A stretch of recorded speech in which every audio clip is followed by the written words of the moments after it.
Hi all. നമ്മളിൽ ഭൂരിഭാഗം ആൾക്കാരും വിചാരിക്കുന്നത് 40 വയസ്സ് എന്ന് പറയുന്നത് വെറും ഒരു സംഖ്യ മാത്രമാണെന്നാണ്. എന്നാൽ ശാസ്ത്രീയമായി പറയുകയാണെന്നുണ്ടെങ്കിൽ നമ്മുടെ ശരീരത്തിന്റെ ഏറ്റവും വലിയ ടേണിംഗ് പോയിന്റ് ആണ് 40 വയസ്സ്. ഈ പ്രായം കഴിയുമ്പോൾ നമ്മുടെ മെറ്റാബോളിക് റേറ്റ് പതുക്കെയാകുന്നു. അതുപോലെ തന്നെ നമ്മുടെ പേശികളുടെ ബലവും കുറയുന്നു. അതുപോലെ തന്നെ നമ്മുടെ രോഗപ്രതിരോധ ശേഷി അഥവാ ഇമ്മ്യൂണിറ്റി പവർ പതുക്കെ താഴോട്ട് പോകാൻ തുടങ്ങും. നമുക്കൊരു ചെറിയ പനിയോ ജലദോഷമോ ഒക്കെ വരികയാണെന്നുണ്ടെങ്കിൽ അത് മാറാൻ തന്നെ ഒരുപാട് സമയമെടുക്കും. അതുപോലെ നമ്മുടെ ജോയിൻസിനൊക്കെ പെയിൻ വരാൻ തുടങ്ങും. ഇതിപ്പോൾ 40 കഴിഞ്ഞ പുരുഷന്മാരാണെങ്കിലും സ്ത്രീകളാണെങ്കിലും ഒരേ ശാരീരിക മാറ്റങ്ങളാണ് അവർക്ക് സംഭവിക്കുക. എന്നാൽ പേടിക്കേണ്ട ആവശ്യമില്ല. ഇന്നത്തെ വീഡിയോയിലൂടെ നമ്മൾ നമ്മുടെ ശരീരത്തിലെ യങ് ആയിട്ടിരിക്കാൻ വേണ്ടിയിട്ട് എന്തൊക്കെ ഭക്ഷണങ്ങളാണ് കഴിക്കേണ്ടതെന്നും നമ്മുടെ ഇമ്മ്യൂണിറ്റി പവർ 10 മടങ്ങാക്കി വർദ്ധിപ്പിക്കാനായിട്ട് എന്താണ് ചെയ്യേണ്ടതെന്നുമാണ് ചർച്ച ചെയ്യാൻ പോകുന്നത്.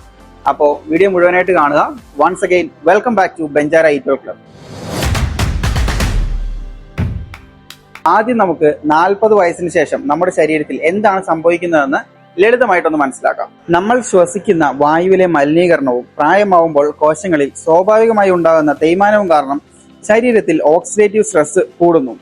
ഇത് നമ്മുടെ ഊർജ്ജനില കുറയ്ക്കുകയും അവയവങ്ങളുടെ പ്രവർത്തനക്ഷമത പതുക്കെയാക്കുകയും ചെയ്യും. 40 വയസ്സ് കഴിഞ്ഞവരിൽ ഈ തകരാറുകൾ സ്വയം പരിഹരിക്കണമെങ്കിൽ ശരീരം ഒരുപാട് സമയമെടുക്കും. അപ്പോൾ ഇതിനെ ചെറുത്ത് നിൽക്കണമെന്നുണ്ടെങ്കിൽ നമ്മുടെ ശരീരത്തിന് ആവശ്യം ആന്റി ഓക്സിഡൻസുകളും വിറ്റാമിനുകളും അടങ്ങിയ ഭക്ഷണങ്ങളാണ്. ഇവ നമ്മുടെ ശരീരത്തിന്റെ എനർജി ബൂസ്റ്ററുകൾ പോലെ പ്രവർത്തിക്കുകയും നമ്മുടെ ശരീരത്തിന്റെ കോശങ്ങളെ സംരക്ഷിക്കുകയും ചെയ്യും.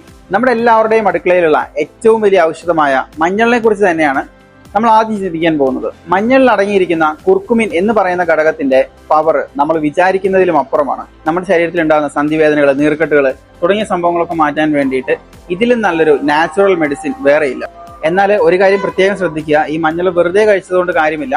മഞ്ഞളിനൊപ്പം ഒരു നുള്ള കുരുമുളകും കൂടി ആഡ് ചെയ്യുകയാണെന്നുണ്ടെങ്കിൽ ഈ കുർക്കുമിൻ, ഈ മഞ്ഞളിൽ അടങ്ങിയിരിക്കുന്ന ഈ കുർക്കുമിൻ നമ്മുടെ ശരീരത്തിൽ കൃത്യമായ രീതിയിൽ അബ്സോർബ് ചെയ്യുകയുള്ളൂ. രാവിലെ എഴുന്നേൽക്കുമ്പോൾ ഒരു ഗ്ലാസ് ചെറിയ ചൂടുവെള്ളത്തിൽ മഞ്ഞളും കുരുമുളകും ഇട്ട് കുടിക്കുകയാണെന്നുണ്ടെങ്കിൽ അത് നമ്മുടെ ശരീരത്തിൽ ഉണ്ടാകുന്ന എല്ലാ വിഷാംശങ്ങളെയും പുറന്തള്ളാനായിട്ട് സഹായിക്കും. ഇനി നമുക്ക് ഹൃദയാരോഗ്യത്തെ കുറിച്ച് നോക്കാം.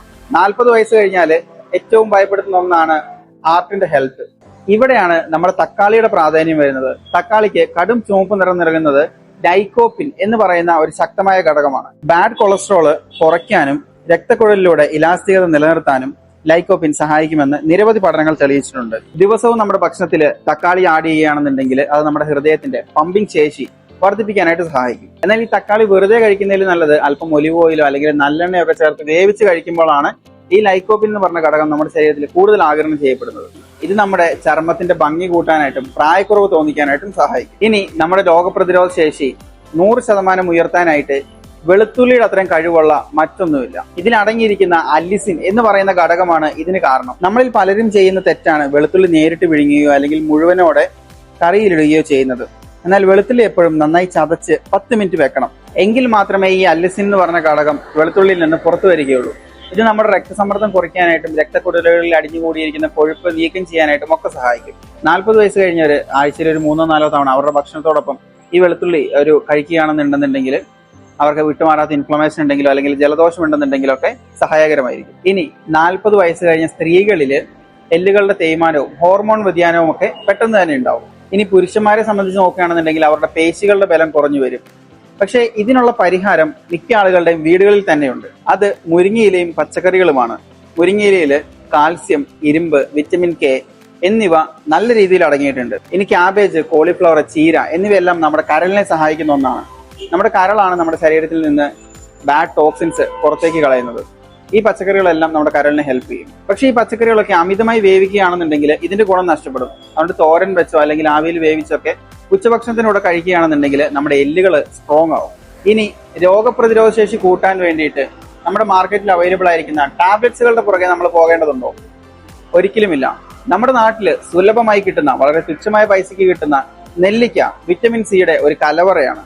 ഒരു ചെറിയ നെല്ലിക്കയിൽ അടങ്ങിയിരിക്കുന്ന വിറ്റമിൻ സി ഒരു ഡസൻ ഓറഞ്ചിന് തുല്യമാണ്. വൈറ്റമിൻ സി നമ്മുടെ ശരീരത്തിലെ വൈറ്റ് ബ്ലഡ് സെല്ലുകളുടെ എണ്ണം കൂട്ടുകയും രോഗാണുക്കളോട് പൊരുതാൻ ശരീരത്തെ പ്രാപ്തമാക്കുകയും ചെയ്യുന്നു. നമ്മുടെ നാട്ടില് മിക്കവർക്കും തന്നെയുള്ളൊരു ശീലമാണ് രാവിലെയും വൈകുന്നേരവും അമിതമായ പാലും പഞ്ചസാരയും ചേർത്ത് ചായ അല്ലെങ്കിൽ കാപ്പി കുടിക്കുക എന്നുള്ളത്. 40 വയസ്സിന് ശേഷം ഇതത്ര നല്ലതല്ല. അതിന് പകരമായിട്ട് ഗ്രീൻ ടീ പോലുള്ള സംഭവങ്ങൾ കുടിക്കാൻ വേണ്ടി ശ്രദ്ധിക്കുക. അതേപോലെ തന്നെ മുതിർന്നവര് പാല് കുടിക്കുമ്പോൾ അവരുടെ വയറ്റിൽ എന്താണ് സംഭവിക്കുന്നത് എന്നതിനെ സംബന്ധിച്ച് നമ്മളൊരു വീഡിയോ ഓൾറെഡി നമ്മുടെ ചാനലിൽ ചെയ്തിട്ടിട്ടുണ്ട്. അതിന്റെ ലിങ്കും കൂടെ ഞാൻ ഡിസ്ക്രിപ്ഷനിൽ ആഡ് ചെയ്യാം. നമ്മൾ ഈ പറയുന്ന ഗ്രീൻ ടീയില് കാറ്റെച്ചീൻസ് എന്ന് പറയുന്ന ശക്തമായ ഒരു ആന്റി ഓക്സിഡന്റ് അടങ്ങിയിട്ടുണ്ട്. ഇത് നമ്മുടെ ശരീരത്തിന്റെ മെറ്റാബോളിസം വർദ്ധിപ്പിക്കുകയും നമ്മുടെ ശരീരത്തിൽ അടങ്ങിയിരിക്കുന്ന അമിതമായ കൊഴുപ്പിനെ പുറന്തള്ളാൻ സഹായിക്കുകയും ചെയ്യും. അതുപോലെ തന്നെ പഞ്ചസാര പൂർണ്ണമായിട്ടും ഒഴിവാക്കിയിട്ട് ഈ ഗ്രീൻ ടീയിൽ ഒരല്പം നാരങ്ങ പിഴിഞ്ഞ് കഴിക്കുന്നതാണ് ഇതിന്റെ ഫലം ഇരട്ടിയാക്കും. ഇനി ഈ പറഞ്ഞ നല്ല ഭക്ഷണങ്ങളൊക്കെ കഴിച്ചതുകൊണ്ട് മാത്രം നമ്മൾ പൂർണ്ണ ആരോഗ്യവാന്മാരായിരിക്കണമെന്നില്ല. നമ്മൾ കഴിക്കാൻ പാടില്ലാത്ത നമ്മുടെ ശരീരത്തിന് ദോഷം ചെയ്യുന്ന ഭക്ഷണങ്ങൾ നമ്മൾ ഒഴിവാക്കുകയും ചെയ്യണം. അത് ഏതൊക്കെയാണെന്ന് ചിന്തിക്കുകയാണെന്നുണ്ടെങ്കിൽ ഒന്നാമത്തേത് മൈദ, അതുപോലെ വൈറ്റ് ഷുഗർ, ഇനി ഒരുപാട് എണ്ണയിൽ വളർത്ത പലഹാരങ്ങൾ, ഇനി പാക്കറ്റ് ഫുഡ്സ്, ഇതൊക്കെ 40 വയസ്സിന് ശേഷം നമ്മുടെ ശരീരത്തിൽ വലിയ പ്രശ്നങ്ങൾ ഉണ്ടാകും. ഇത് നമ്മുടെ ശരീരത്തിന്റെ ഇൻസുലിൻ റെസിസ്റ്റൻസ് കൂട്ടുകയും വിട്ടുമാറാത്ത പ്രമേഹത്തിനും നമ്മുടെ ശരീരത്തിന് ഒരു തളർച്ച അനുഭവപ്പെടാനും കാരണമാകും. നമ്മൾ കഴിക്കുന്ന പ്ലേറ്റിൽ പച്ചക്കറികൾക്കും നാച്ചുറൽ ഫുഡ്സിനും ഒക്കെ ഒരു 70% സ്ഥാനം നൽകുക.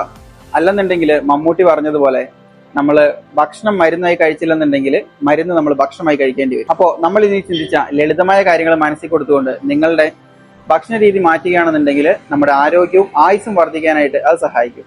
ഈ വീഡിയോ നിങ്ങൾക്ക് ഉപകാരപ്രദമായി തോന്നിയെങ്കിൽ ഇത് നിങ്ങളുടെ ഫ്രണ്ട്സിന് ഷെയർ ചെയ്യുക. അതുപോലെ ഈ വീഡിയോയെ കുറിച്ചുള്ള നിങ്ങളുടെ അഭിപ്രായം എന്താണെന്ന് കമന്റായി അറിയിക്കുക. വീഡിയോ ഇഷ്ടമായെങ്കിൽ ഒരു ലൈക്ക് ചെയ്യുക. അപ്പോൾ ഇതുപോലുള്ള മറ്റു വീഡിയോസിനായിട്ട് നമ്മുടെ ചാനൽ ഒന്ന് സബ്സ്ക്രൈബ് ചെയ്യുക. മറ്റൊരു വീഡിയോ ആയിട്ട് മറ്റൊരു ടോപ്പിക്കായിട്ട് വരുന്നത് വരെ സൈനിങ് ഔട്ട്.